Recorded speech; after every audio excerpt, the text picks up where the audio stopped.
Salut les archis! Bien, je viens de mettre au point le fichier Atso Objectif. Donc il va y avoir une première version qui va sortir et vous allez pouvoir voir tous vos objectifs et préparer les coups durs de l'année et voir les endroits où vous pourrez partir en vacances. Voilà, donc on passe tout de suite au fichier. Donc voilà le Atso Objectif. Donc vous retrouvez évidemment l'environnement Atso. Donc on a ici les boutons principaux pour gérer notre fichier.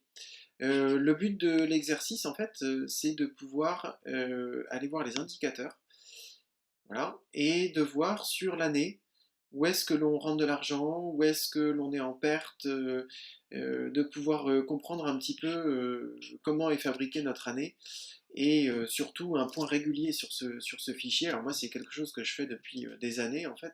C'est hyper rassurant, on sait exactement où on va, comment on y va, où est l'argent.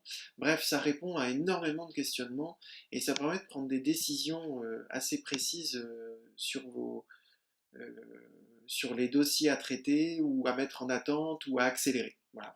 Donc on va prendre un cas concret pour cette première vidéo de présentation générale. Alors la première chose que je vais vous montrer, c'est en fait voilà, je crée une arborescence type de ma consultation. Je numérote, parce que vous verrez qu'on peut faire des tris dans tous les sens, donc c'est important à un moment donné de pouvoir tout remettre dans le bon sens. Donc là, on retrouve LCFE, LCMP, LCDC, alors, il y en a qui connaissent déjà, hein, la faisabilité esquisse, mise au point, direction de chantier. Et donc à chaque fois, je prépare a priori 3 règlements. Donc voilà pour moi une consultation type, elle se passe en une dizaine de règlements. Et alors j'ai déjà créé plusieurs autres contrats. Voilà. Donc, monsieur et madame Filabeur, monsieur Germain, madame Bontemps et monsieur et madame Martin, voilà. Et ils ont chacun une. Alors, on va prendre le premier, voilà. Monsieur Bontemps, a priori, on partirait sur une mission complète. Voilà les règlements que j'ai signés. Vous voyez qu'ici, je marque si c'est signé, si c'est quasiment certain d'être signé, et puis de moins en moins. Je marque les montants de règlement qui sont prévus, et je marque la période sur laquelle, alors ici c'est tout à fait fictif, hein, mais je marque la période sur laquelle je pense pouvoir récupérer le règlement. D'accord. Et puis je marque ici l'état du règlement, si c'est en stand-by, actif, si c'est encaissé, si j'attends le règlement, voilà. Donc là on est en encaissé.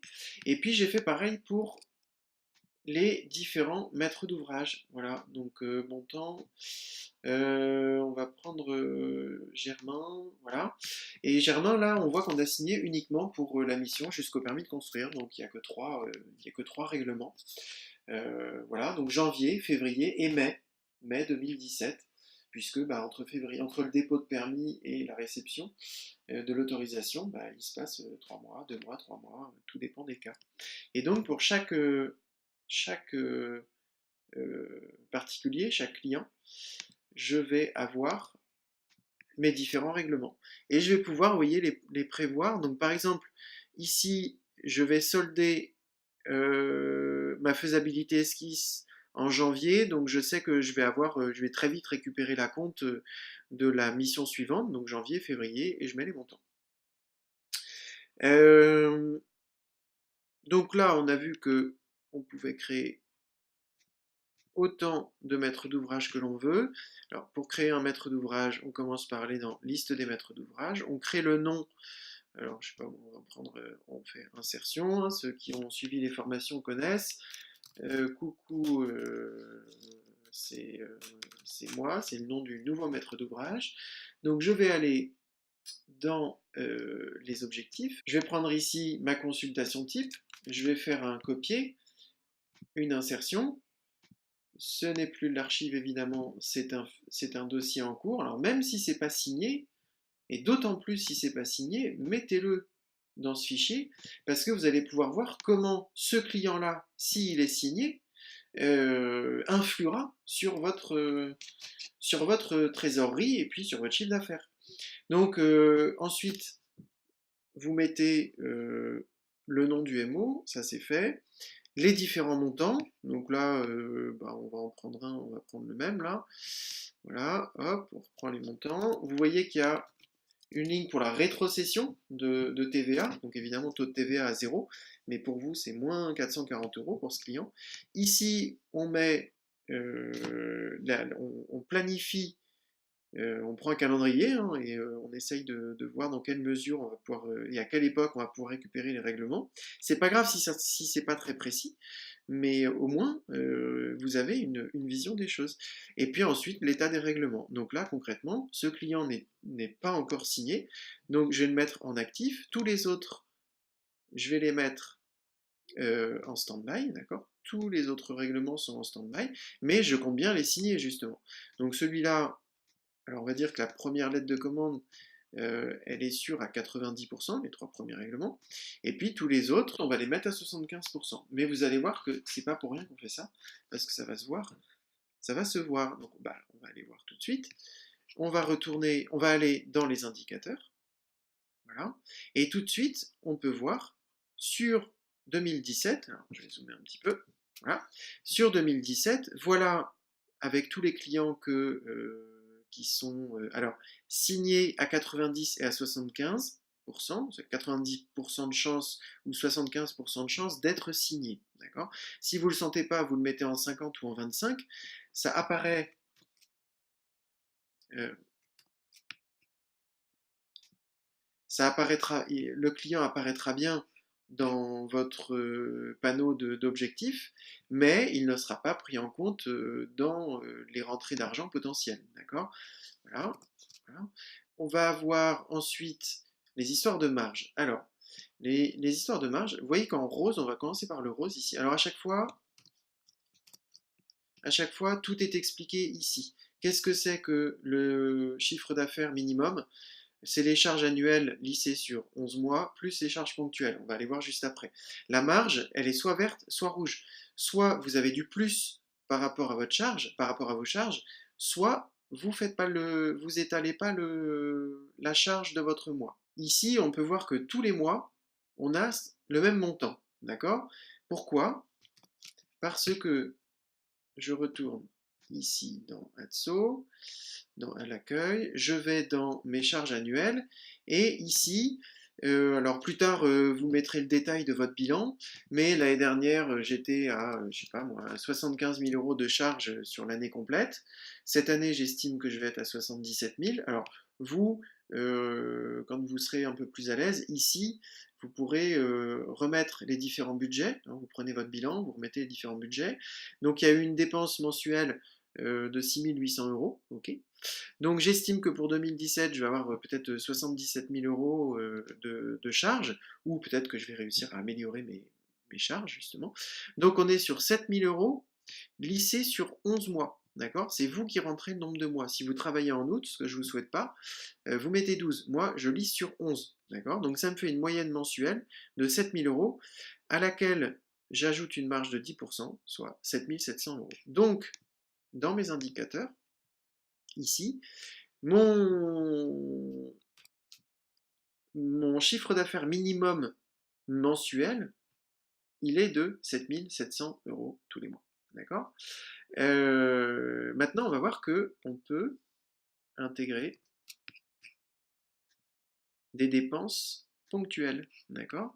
Donc là, je les ai préparés pour la vidéo. Par exemple, je veux m'acheter un nouvel ordinateur. Donc sur 3 mois, l'ordi, c'est un super ordi, il coûte 3000 euros. Et puis, je vais devoir changer les pneus en avril. Et puis, en septembre, je compte m'acheter un nouveau petit traceur. Voilà. Donc, on retourne voir les indicateurs. Tout est au même niveau sur le rose. D'accord. Je vous fixez cette image. Donc, je retourne dans Atso et mes charges ponctuelles. Je vais réintégrer mes coûts que j'ai préparés. Voilà. Et je retourne dans mes indicateurs. Et là, qu'est-ce que je vois apparaître? Je vois apparaître des différences dans les mois où j'ai effectivement un peu de charge à payer. Donc en avril, je sais plus, je crois que je changeais les pneus. Sur juin, juillet, août, je m'achetais un nouvel ordi. Et puis en septembre, c'était le traceur. D'accord. Donc voilà un petit peu comment on peut visualiser son année, le coût de son année. Je vous invite clairement à visiter ces indicateurs toutes les semaines, tous les lundis. Chez nous, c'est complètement hebdomadaire, on n'y déroge pas. En début de semaine, on vient mettre à jour notre fichier avec les éléments. Alors, par exemple, je vais regarder tout ce qui est actif. Qu'est-ce que j'ai fait cette semaine? Tiens, j'ai encaissé ceci, j'ai encaissé cela. Donc, je vais pouvoir faire évoluer, ou alors ça, c'est en retour de règlement. Donc, si ça, c'est en retour de règlement chez Madame Bontemps, je vais, je vais afficher uniquement Madame Bontemps.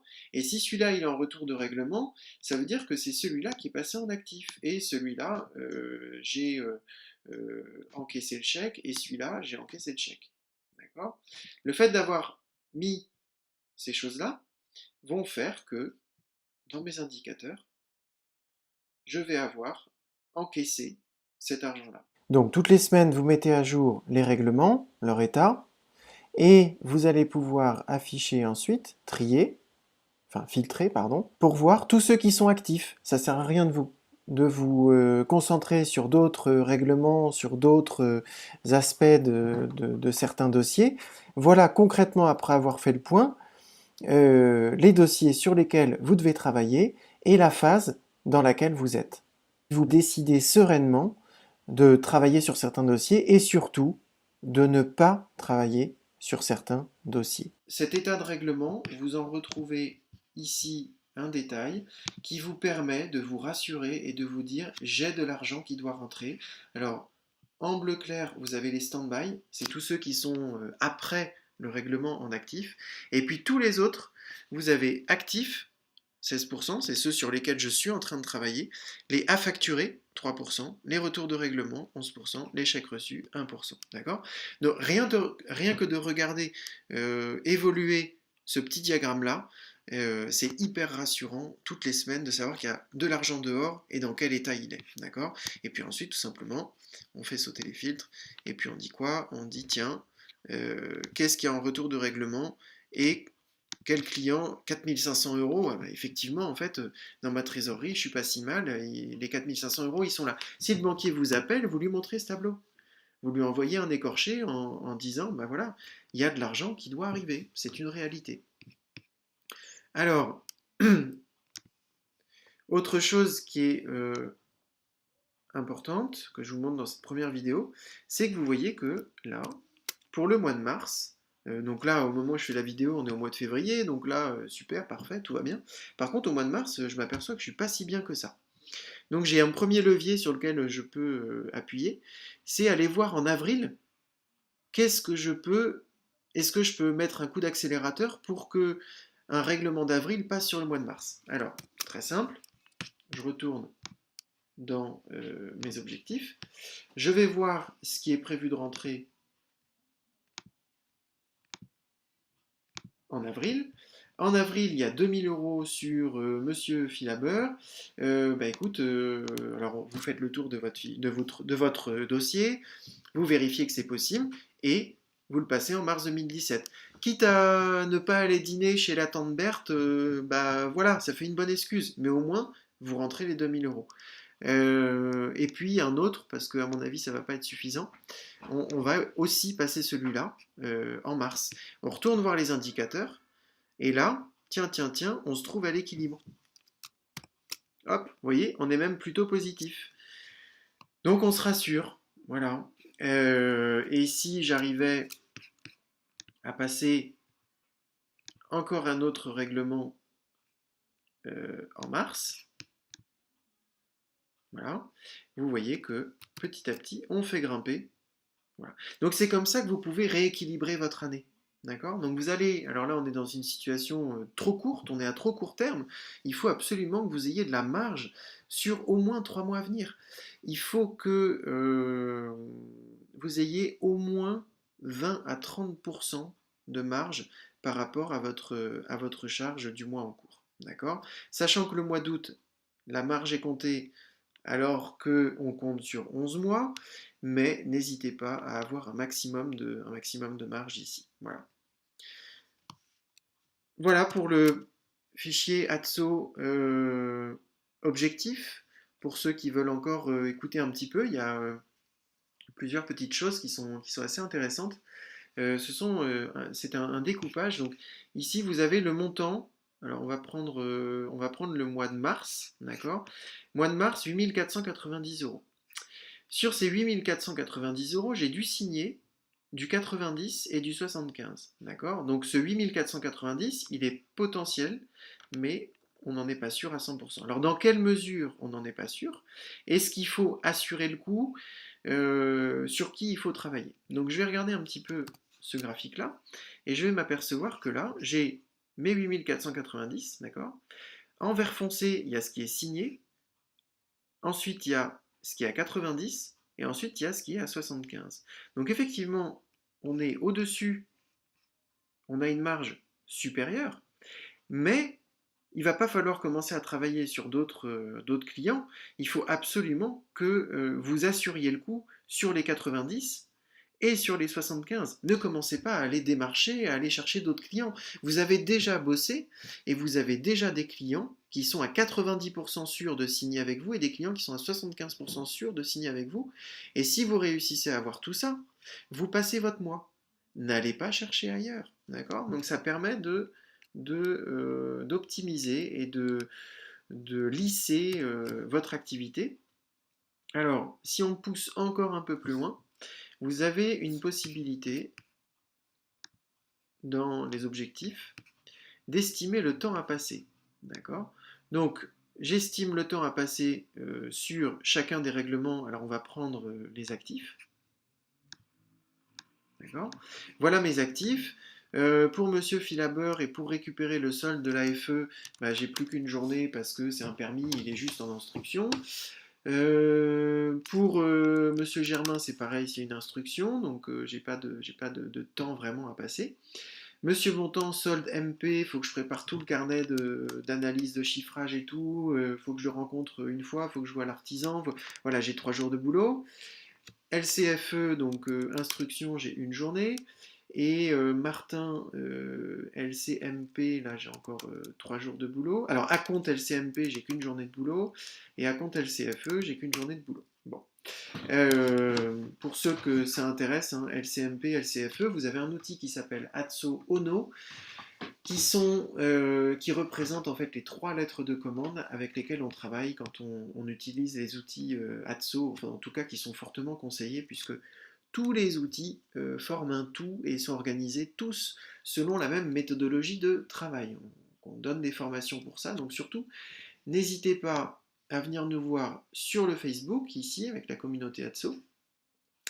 Et voilà, alors je reviens à mes moutons.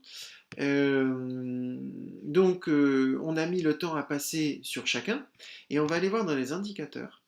Ici, il va nous mettre, ici, il va nous répercuter par mois le temps à passer pour récupérer mes règlements. En vert foncé, vous avez les jours travaillés. D'accord? Donc on va aller voir ce que c'est que les jours travaillés. Et puis en vert clair, vous avez les jours que vous avez estimés qui se cumulent de dossier en dossier. Alors,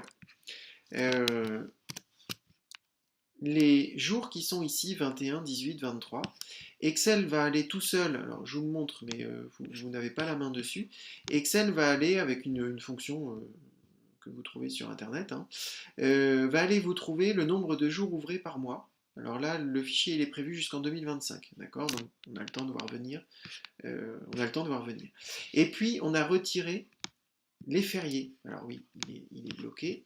Mais on a retiré ici les fériés. Donc effectivement, vous pouvez rentrer. Alors ici, on a les jours fériés de l'année, d'accord? Et puis ici, vous pouvez rentrer vos jours de vacances.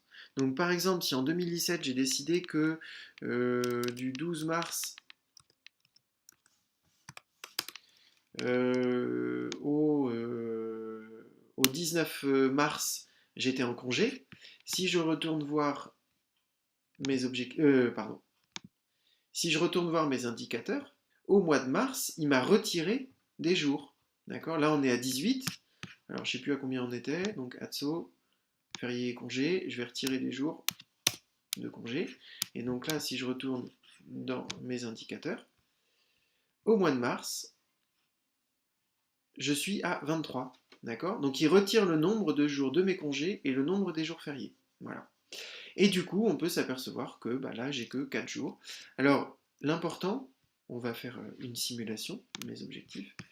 Donc 4 jours, c'était en mars, voilà, mars. Ici, on va dire que j'ai 10 jours de travail et que là, j'en ai 15. D'accord? C'est tout à fait fictif, c'est simplement pour vous montrer.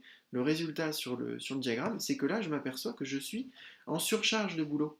D'accord? Donc c'est une période où je vais moins sortir, où je vais mettre les bouchées doubles, où voilà, c'est une période que vous avez identifiée en avance et vous n'allez pas vous retrouver en plein milieu de cette période en vous disant mince, ça pue sous l'eau et je m'en sors pas. Et donc si c'est ça, eh ben, vous allez pouvoir jouer en repoussant un objectif pour le mois suivant. Par exemple, objectif, on va reculer les 600 euros. Vous voyez que 600 euros, 15 jours de boulot, c'est super pas intéressant. Donc on va les repousser pour le mois d'avril. Et qu'est-ce qui va se passer? Je vais assainir ma charge de travail pour le mois de mars, je n'ai plus que 10 jours de travail, d'accord? Pour autant, je vais toujours être positif ou très limite, donc c'est là, c'est le moment de démarcher. Je suis très limite, mais je suis positif par rapport à mes charges annuelles et mes charges ponctuelles, d'accord? Mais, très simplement, j'ai repoussé une échéance et je me retrouve, pardon, avec mon mois de mars qui est beaucoup moins surchargé. Voilà, donc voilà comment vous pouvez optimiser vos temps de travail et optimiser votre stress. Et puis gagner des week-ends, gagner des soirées et ainsi de suite. Bon là c'est la part de TVA par mois. C'est une petite info qu'on peut retirer. Donc là c'est du plus. Voilà, j'espère que le fichier Atso Objectif que vous allez pouvoir télécharger sur le site internet solutionatso.fr vous donnera toutes les satisfactions. Et puis surtout, n'hésitez pas à venir nous voir sur le groupe Communauté Atso, solutions numériques pour les architectes. Parce que bah, ici, il y a tous les utilisateurs Atso qui sont là, qui réagissent, qui me donnent des bonnes idées pour améliorer les fichiers. Et voilà, donc on vous attend nombreux et à très bientôt. Amusez-vous bien.